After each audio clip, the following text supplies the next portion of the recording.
talked about roads. We have 32,000 kilometers across Uganda, but nothing is being done. And yet these are things which can ably be done because we have the money. Where is that money?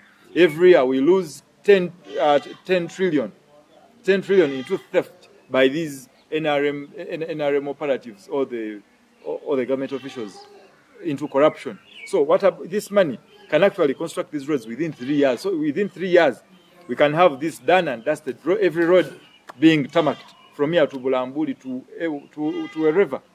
Because when you check on the grid, I mentioned those kilometers we do have as a country. So we talked about the regional trade.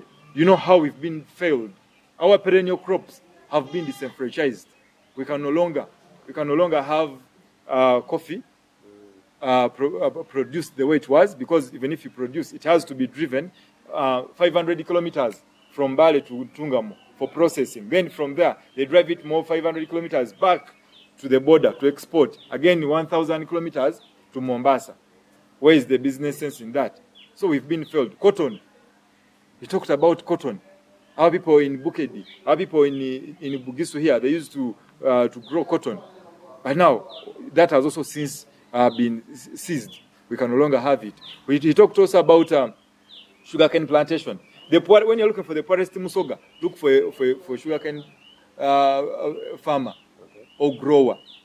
The grower is languishing in abject poverty, and yet the processor Kakira, every year they are registering growth. They are buying new machinery. You know, when you are mapping growth, you look at the machineries, you look at the way of life of the directors, you look at the vehicles they are driving, and then you look at the growth into the branding and all that, the marketing teams. That shows the company is growing. But the actual grower has been disenfranchised, and they cannot reap well from whatever they can. Because initially, a ton used to cost around 300 something, but now it is 50K. Can that sustain anyone? And a ton, for one to get a ton, I think, is it a tipper? I forget the name on how those trucks are called.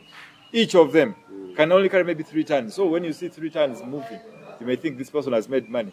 And yet, they have totally made nothing. So Uganda has many issues that we need to settle as a country. The health sector is sick in its own. The education sector, because even the government officials can no longer take their children to the UPE schools. They cannot. So there's a lot of stuff and work to be done. There are so many lives to care for. There are so many youth who lack jobs. And those who have, they are poorly paid. Yes, we have an industrial park here, but how much does someone earn?